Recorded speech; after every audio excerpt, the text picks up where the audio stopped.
It is very important to know who your dragon gods are. Normally you can see this and feel this inside of your own instincts and feelings of what kind of an element is most important to you, but also what kind of emotions that you have. The emotions betray your own dragon god and who you are.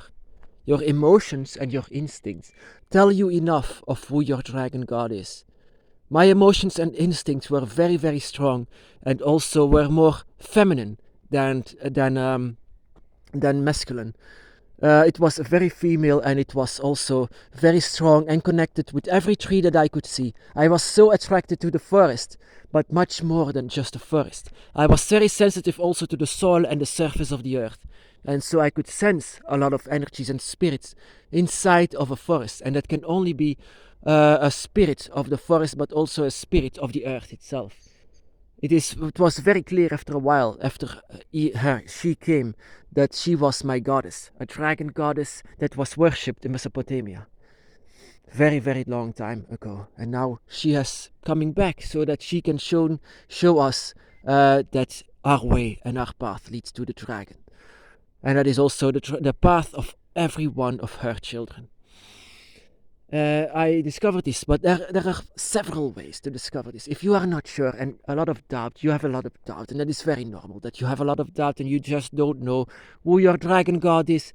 You don't even, maybe not even don't know who your dragon guardian is and who are the members of your dragon's eye. Most of the time I can recommend that you can sense it, feel it. Try to connect with them, try to connect with the gods, try to connect with everything in nature, because that is where you also want to find it, into nature and into the four elements. Keep in mind that the dragon is the child of nature, and the dragon gods are the elements themselves. They are the embodiment of every single element, and also even the connection between elements, such as electricity and ice. That they are all embodied by dragons, that they are all gods, and all of us have children. And what kind of a child are we? What kind of a child are you? What is your spirit telling you? In which dragon god and which kind of element of this earth are you the closest with? But you can also try to manipulate it a bit more with witchcraft, and you'll need everything of the elements with you to know this. And that is also something that I discovered later on in what your dragon blood can do.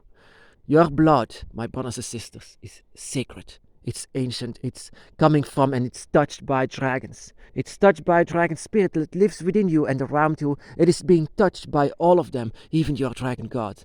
And because of your dragon god that already has touched your blood and touched everything from your body, your blood is sacred.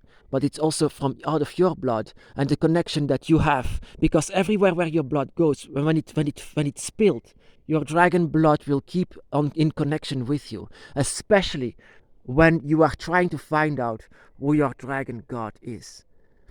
So take something from nature. So, for example, try to. That is also why I also have a knife with myself. This knife, I learned that you can have this, and that you can use a little bit of blood, and blood is very, very sacred. Whenever you spill it a bit, don't hurt yourself, because in the first moment I just slit it through, and everywhere was blood, and that is not the idea. That is not what you have to do. But that is what I did, because I was too enthusiastic. I was just I need to know, I need to find out, take my blood, I said. But you don't need to do that, of course. Just one tiny piece of blood is enough. And then you just touch everything that can have a connection with your gods. In this case, it can be a tree for having connection with Tiamat or Pangu, and that can have that. If you donate your blood into this tree, then maybe this blood will talk to you once more, because you are saying to Tiamat or Pangu, am I a son or a daughter from you? And you can connect with this tree that is straight, the body of the dragon gods of the earth. But you can do this with every single one of. You can immediately, directly, just touch the earth itself, and you are trying to find out and trying to ask the dragon gods of the earth, am I a child of you? They might even say, no, but you are a child of maybe another dragon god. And that is also, you can have this connection. Don't do this just for 1 minute. This takes time. This takes actually quite some time if you want to connect with dragon gods that might not be from your dragon eye. Very important to know, take your time. Have patience. Very important that you just show patience. And a tree that is connected, of course, you can, that is something that I later come to find out. Water. If you want to connect with water, you want to connect with Leviathan. And so try to take a cup, because that is where Leviathan is well known for. Take a cup, fill it with water, touch it with your blood, and try to connect with Leviathan while you are offering blood to Leviathan and to the waters of what he rules in. So the water, the dragon blood, and so the dragon blood that touches dragon blood, it's a very, very powerful one. The cup is a very, very powerful one. Just like I said, just one drop of blood. Donate it to the cup. Let the water be one with the red substance of your blood, and just wait for a while. Wait for a while, because you are calling up for Leviathan, and this can take a while, just like saying this thing to Tiamat. And calling up Leviathan is, oh my goodness, I still remember to this day how strong that is. That is, yeah. If he is not as well, you're the one that has awakened you. Nothing will happen, but you will have a chat with him if he might want to take the answer. If you want to call him as well, that is.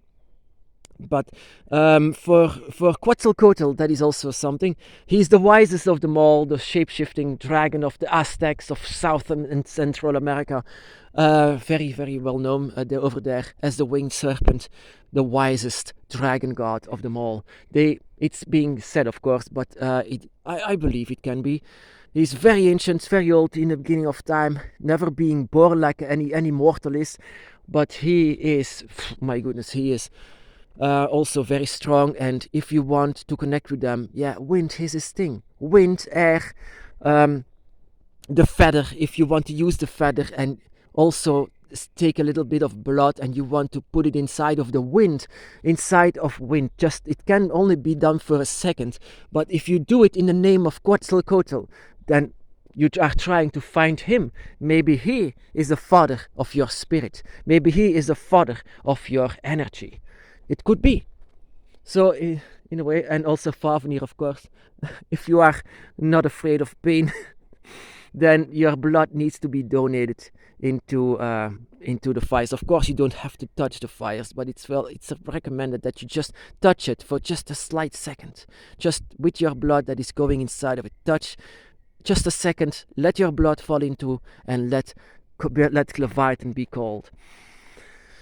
So it can be also, that is the four main elements, of course. It can be also elements that are connected with each other, like ice or electricity. Don't touch electricity, that is dangerous. But if you are feeling this, of course, then yeah, you might donate blood, but it's better not to put your finger into electricity. Dangerous.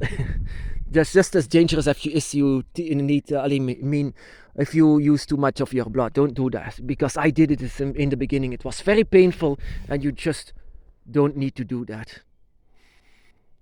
So you can use manipulation for knowing who your dragon god is, but the best thing, and I recommend the best thing, is just to do it out of your own feelings.